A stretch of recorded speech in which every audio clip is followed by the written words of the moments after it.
새날을 여는 새벽 말씀 나눔입니다. 오늘은 2024년 6월 5일 수요일이고 말씀을 전하는 저는 강민 목사입니다. 오늘 우리가 함께 나눌 말씀은 열왕기상 11장 26절로부터 40절 말씀입니다. 솔로몬의 신하 느밧의 아들 여로보암이 또한 손을 들어 왕을 대적하였으니 그는 에브라임 족속인 스레다 사람이요 그의 어머니의 이름은 수루아니이니 과부더라. 그가 손을 들어 왕을 대적하는 까닭은 이러하니라. 솔로몬이 밀로를 건축하고 그의 아버지 다윗의 성읍이 무너진 것을 수축하였는데 이 사람 여로보암은 큰 용사라.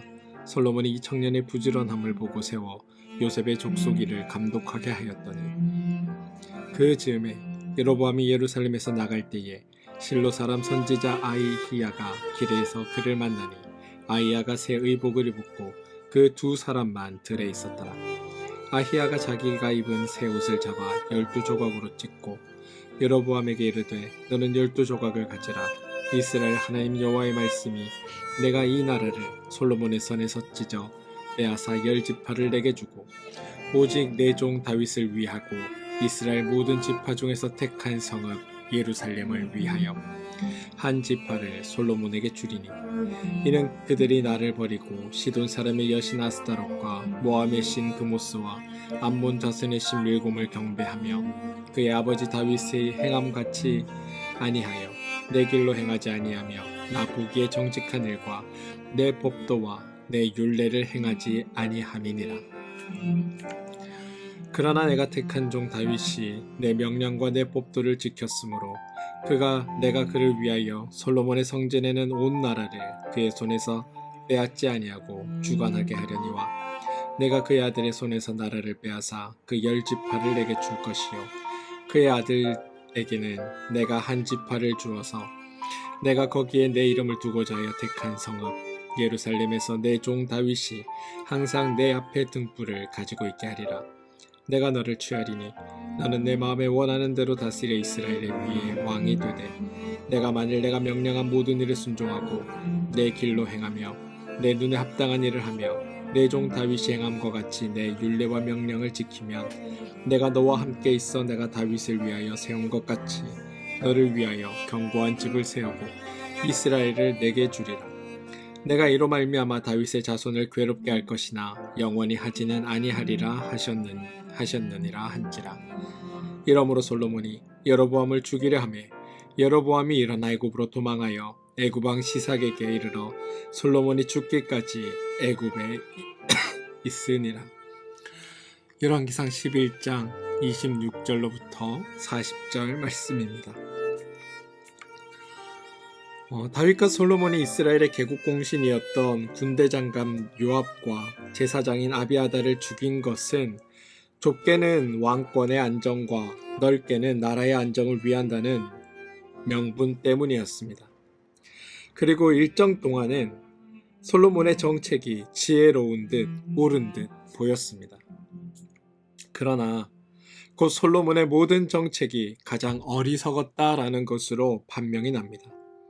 3명의 정적을 제거함으로 나라가 안정되기는커녕 도리어 새 그룹의 더 큰 정적이 등장함으로 나라가 더욱 위험에 빠지게 되었기 때문입니다. 성경이 솔로몬의 지혜를 아주 지혜롭게 비꼬는 장면이 있습니다.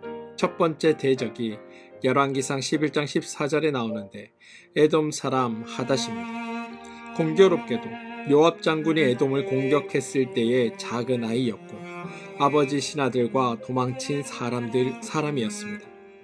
솔로몬에게 억울하게 죽임을 당한 요압 장군의 원한을 요압이 미처 죽이지 못했던 사람이 갚아준 모양새가 된 겁니다. 솔로몬의 두 번째 대적이 23절에 나오는 다메섹의 왕이 된 엘리아다의 아들 르손입니다. 공교롭게도 르손은 솔로몬의 아버지 다윗이 소바 사람을 죽일 때 도망갔던 사람이었습니다. 결국 솔로몬에게 정적을 제거하라고 살생부를 만들어 주었던 다윗이 솔로몬의 새로운 정적이 될 사람을 남겨둔 꼴이 된 겁니다. 그리고 세 번째 대적이 오늘 26절에 나오는 느밧의 아들 여로보암입니다. 그런데 이방인도 아니고 솔로몬과 무관했던 사람도 아니고 바로 솔로몬이 아끼던 신하 출신입니다. 28절 이 사람 여로보암은 큰 용사라. 솔로몬이 이 청년의 부지런함을 보고 세워 요셉 족속의 일을 감독하게 하였더니 솔로몬 스스로가 정적을 양성하고 있었고 장차 왕이 될 수 있도록 경험을 쌓아주는 형국이 된 겁니다. 따라서 종합해보면 다윗과 솔로몬은 정적을 제거한 것이 아니라 스스로 정적을 살려주고 정적을 키우고 있었습니다. 하나님이 지켜주시는 것을 거부하고 스스로 자신을 지키려는 노력이 얼마나 허무하고 어리석은 일인지 지혜의 왕 솔로몬의 인생을 통해 성경은 우리에게 지적해주고 있는 겁니다. 오늘은 그 중에서도 특별히 솔로몬의 여러 대적자 중인 한 명인 여로보암에 대해 한번 살펴보겠습니다. 여로보암에 관한 내용은 단순히 솔로몬의 대적자다라는 차원을 넘어 성경 전체를 이해하는 데 있어 매우 중요한 의미가 담겨 있습니다. 오늘과 내일 이 여로보암과 관련된 이야기들을 볼 텐데요. 이 여로보암이 이 이야기 속에 담겨 있는 신학적 내용도 중요하고 이 여로보암이 왕으로 선발되는 이 과정 또한 매우 의미심장하니 여러분 한번 잘 따라와 보시기 바랍니다. 성경은 여로보암을 향해 대적자라고 표현을 사용합니다. 그러니 우리가 느끼기에 마치 나쁜 사람 혹은 반역자처럼 느낄 수 있습니다. 그런데 실제로는 그런 의미는 아닙니다. 여로보암은 자신의 인생에서 인생을 바꿀 만한 두 번의 부르심을 받습니다. 그중 한 번은 솔로몬에 의해서 또 한 번은 여호와에 의해서입니다. 먼저 11장 2절을 보시면 이 사람 여로보암은 큰 용사라. 솔로몬이 이 청년의 부지런함을 보고 세워 요셉 족속의 일을 감독하게 하였다라고 고백합니다. 여로보암이 평상시 솔로몬에게 반역한 음모를 가지고 있었던 건 아닙니다. 세상에 대해 불만이 있었고 왕의 행동과 정책에 대해 불평이 가득 차서 내가 한번 세상을 한번 바꾸어 봐야겠다 이런 열정을 가지고 살았던 사람이 아니라는 겁니다. 장차 왕이 되어야겠다라는 욕망을 품고 지금 때를 기다리며 칼을 갈고 세력을 모으고 있던 중이 아니라는 겁니다. 그는 야망의 사람이 아니었습니다. 그냥 한 젊은이였습니다. 솔로몬의 입장에서는 젊은 인재를 선발해서 나름 그에게 맞는 직임을 맡긴 겁니다. 따지고 보면 솔로몬은 왕으로 행사할 수 있는 지극히 그냥 행정을 펼쳤던 겁니다. 그런데 29절을 보면 그 즈음에 여로보암이 예루살렘에서 나갈 때에 실로 사람 선지자 아히야가 길에서 그를 만나니 아히야가 새 의복을 입었고 그 두 사람만 들에 있었더라. 아히야가 자기가 입은 새 옷을 잡아 12조각으로 찢고 여로보암에게 이르되 이렇게 되어 있습니다. 이것이 바로 여로보암이 하나님께 부름받는 장면입니다. 그는 한마디로 졸지에 부름받게 되었습니다. 성경 어디에도 여러분 여로보암이 하나님께 쓰임받기 위해 어떤 준비를 했는지에 대한 이야기가 등장하지 않습니다. 또 전형적인 문구인 하나님 마음에 합했다라는 문구도 나타나지 않습니다. 게다가 평상시에 하나님을 사모했다거나 율법 연구에 충실했고 그가 규례와 법도를 잘 지켜 하나님의 마음에 들었다는 표현도 어디에도 등장하지 않습니다. 그래도 솔로몬은 최소 이 청년의 부지런함을 보고 이 사람을 자기의 신하로 삼았다라는 이야기라도 있지만 하나님은 그냥 한마디로 그를 그냥 부르셨다고 성경은 고백합니다. 그렇다고 여로보암의 가문이 훌륭했던가 하면 그렇지도 않습니다. 흔히 말하는 흙수저 가문입니다. 그는 26절 솔로몬의 신하 느밧의 아들 여로보암이 또한 손을 들어 왕을 대적하였으니 그는 에브라임 족속인 스레다 사람이요 그의 어머니의 이름은 수르아니이니 과부더라 라고 되어 있습니다. 출신지는 스레다. 그런데 이 스레다는 성경에 거의 알려지지 않은 곳입니다. 그리고 그의 어머니는 과부라고 이야기합니다.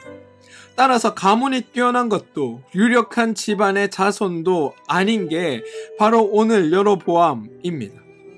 그는 솔로몬이 건축 사업을 벌였을 때 과부의 아들 즉 당시의 사회의 정형적인 약자로서 먹고 살기 위해 부지런히 일하다가 솔로몬의 눈에 띄어 직책을 맡게 되었고 그리고 또 하나님의 부름을 받게 되었다는 게 여로보암에 대한 고백입니다. 근데 여러분, 이건 신기한 일이 아닙니다. 사실 성경에서 하나님이 부르고 세우신 사람들의 정형적인 모습입니다. 모세도 여러분, 애굽의 왕자일 때가 아니라 광야의 목자일 때 하나님께 부름을 받습니다. 다윗도 이스라엘의 위대한 장수로서 있을 때 하나님께 부름받은 것이 아니라 광야에서 양치는 중에 하나님께 부름을 받습니다. 여러분, 성경은 사람이 사람을 세우는 목적과 하나님이 사람을 세우는 목적이 전혀 다르다라고 우리에게 이야기합니다. 그리고 이렇게 목적이 다르기에 사람을 선별하는 기준과 방법도 하나님의 방법과 우리의 방법이 완전히 다른 겁니다. 열왕기 상에서만 살펴보면 다윗에게는 여러 명의 아들이 있었습니다. 왕위 계승 서열상으로는 아도니아가 솔로몬보다 우선이었습니다. 그런데 다윗은 아도니아가 아닌 솔로몬을 선택합니다. 왜냐하면 솔로몬이 지혜로웠기 때문입니다. 다윗은 자신이 세운 이 이스라엘이, 자신이 이렇게 부강하게 만들어놓은 이 이스라엘이 자기 대에서 끝나기를 바라지 않았습니다. 그래서 이 이스라엘이 지금보다 더 안정되고 지금보다 더 번성하고 지금보다도 더 강력한 국가가 되기를 원했던 겁니다. 그런 목적을 가지고 있으니 여러 아들 중에 가장 우수하고 탁월한 아들인 솔로몬을 선택한 겁니다. 솔로몬의 경우도 마찬가지입니다. 노동 감독관으로 여로보암을 세웁니다. 어떤 청년이 매우 부지런하게 일하는 모습을 보고 저 친구 일하는 걸 보니 잘 감독하고 빨리 이 건축을 마무리 지을 수 있을 적임자라고 생각했던 겁니다. 즉, 이루고자 하는 목적을 중심으로 사람을 세우는 게, 그리고 그 일에 합당한 사람을 선발하는 게 바로 우리 인간들이 일하는 방식이라는 겁니다. 그런데 하나님의 방식은 이것과는 전혀 다릅니다. 하나님의 목적은 일을 성취하는 것이 아니라 하나님을 알게 하는 게 하나님의 목적입니다. 우리가 교회에서 행하는 수많은 행사, 교회에서 행하는 일들을 통해 사실은 무엇을 해야 하냐면 그 일을 통해 어떤 성과를 내거나 그 일을 통해 목적하는 바를 달성하는 것이 아니라 그 일을 통해 그 가운데 역사하시고 함께 하시는 하나님을 알게 되는 것이 교회가 행하는 일들의 목적이어야 합니다. 하나님은 우리가 하나님을 잘 따르고 있을 때 특별히 누군가를 세워 일하지 않으십니다. 모두가 하나님을 알고 모두가 하나님의 명령과 규례와 법도를 따르고 배우고 지키고 있으니 이미 그것으로 충만하기 때문입니다. 오늘 하나님께서 여로보암을 부르시는 이유도 솔로몬을 통치의 자리에서 끌어내리고 이스라엘의 왕으로 여로보암을 세워 이스라엘을 새롭게 개혁하려는 하나님의 계획이 아니라 이 모든 과정을 통해 살아 역사하시는 하나님이 어떤 분인지 이스라엘 백성들이 좀 제대로 알기를 바라는 하나님의 마음에서 시작된 일이라는 것을 우리는 알아야 합니다.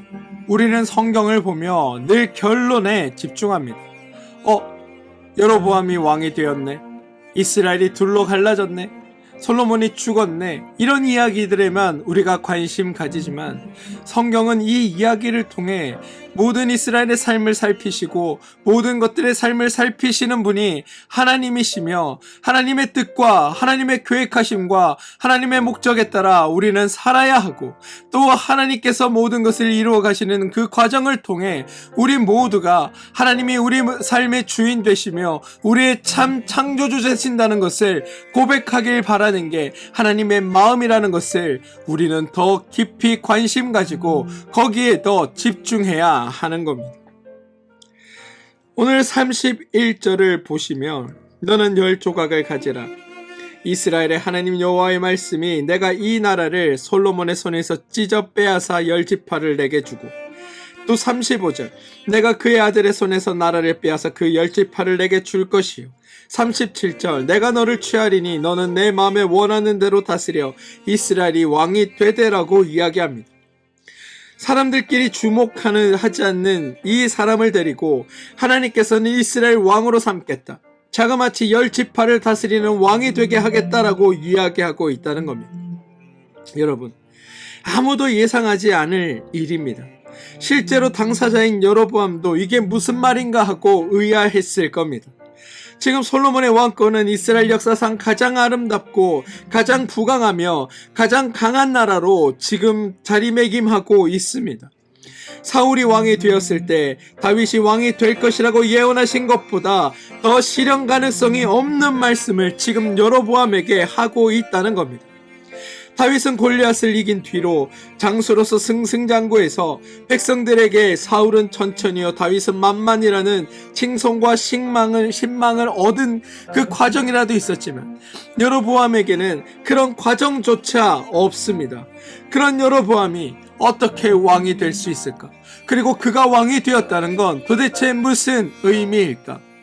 바로 이스라엘의 모든 역사가, 우리 모든 삶의 이루심이, 우리 모든 삶의 과정이 하나님의 손에 달려있고 하나님께서 이루어가시고 만들어가시는 그 과정 중에 있다는 것을 성경이 우리에게 이야기하고 있다는 겁니다.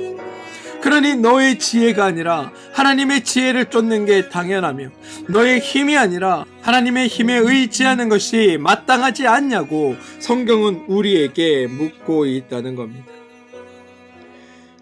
여로보암이 여러분 왕이 됩니다. 여로보암이 왕이 되었다라는 것은 하나님의 말씀이 항상 옳고 항상 바르다라는 것을 우리에게 증언하는 또 다른 장치라는 것을 여러분 기억하시기 바랍니다. 사랑하는 성도 여러분, 우리의 삶이란 어쩌면 살아가는 그 모든 과정을 통해 하나님을 알아가는 과정이 우리의 삶은 아닐까라는 생각을 해보게 되었습니다. 살면서 우리에게 일어나는 모든 시간, 사건을 통해 하나님을 알아가고 또 그 하나님이 내 삶의 참된 주인 되시며 내 삶을 이끄시는 유일한 분이라는 것을 우리가 고백하기를 하나님께서도 원하고 계신 것은 아닐까라는 생각을 해보게 됩니다. 하나님의 손에 창조된 너희기에 하나님이 돌보심 속에 있음을 너희가 기억하고 하나님이 주시는 지혜와 하나님이 이끌어가시는 그 이끄심과 하나님이 주시는 능력과 힘으로 너희가 살아가고 있다는 것을 너희가 늘 기억하며 하나님의 뜻과 하나님의 마음과 하나님의 생각을 이루기 위해 너희는 너희 삶을 살도록 부름받은 것, 그게 어쩌면 이 땅을 살아가는 우리에게 주어진 숙제가 아닐까라는 생각을 해보게 되었습니다. 요즘 아이들의 이야기들을 들어보면 출발점이 다르기에 이미 세상에서 뒤처진 존재가 되었다고 이야기하는 것들을 볼 때들이 있습니다. 흙수저, 금수저 이야기도 있지만 부모의 직업이 뭔지에 따라, 사는 지역이 어디인지에 따라, 할아버지 할머니가 얼마나 부자인지에 따라 자신들의 인생이 달라진다고 얘기하는 게 요즘의 아이들이라고 합니다. 그래서 자신의 상황을 누구보다도 잘 알고 있고 그래서 스스로 한계를 정하며 살아가는 게 요즘 아이들의 태도라고 합니다. 그런데 성경은 그게 인생의 전부가 아니라고 우리에게 알려줍니다.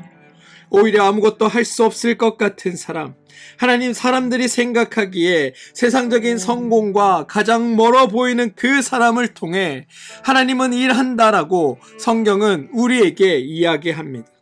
그래서 그렇게 하나님이 드러나고 하나님을 알게 하는 일에 우리 모두를 사용한다고 성경은 우리에게 이야기하고 있다는 겁니다.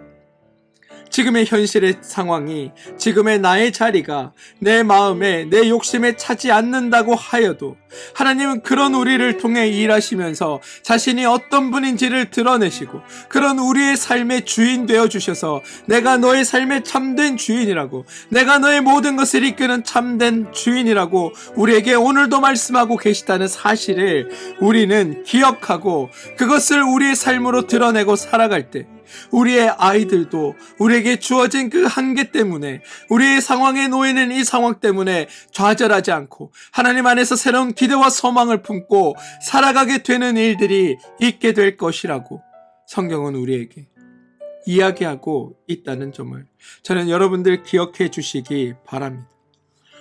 우리를 통해 일하실 하나님은 우리를 지금의 상황에 묶어두신 분이 아니라 우리 지금의 상황을 통하여 더 크고 더 위대하고 더 놀라운 일들을 행하심으로 말미암아 우리가 하나님을 더 알게 하시고 그렇게 안 하나님을 우리가 더욱더 증언하며 살아가게 하기 위해 오늘도 우리보다 앞서 일하고 계신다는 사실을 기억하시고 그런 하나님께 쓰임받는 하나님의 사람들로 살아가 주시기, 그래야 오늘 나의 삶에 살아 역사하시는 하나님을 만나고 살아가는 그런 복된 자리에 여러분들 서 주시길 주님의 이름으로 축원드립니다. 기도하겠습니다. 주님, 우리가 주님을 알리는 하나님의 사람으로 쓰임받게 하여 주시옵소서. 부족한 것이 있다면 부어주시고 모자란 것이 있다면 채워주시고 연약한 우리에게는 힘 주셔서 우리가 하나님을 알고 하나님을 증언하는 믿음의 사람들로 살게 하여 주옵소서. 예수님의 이름으로 기도합니다. 아멘.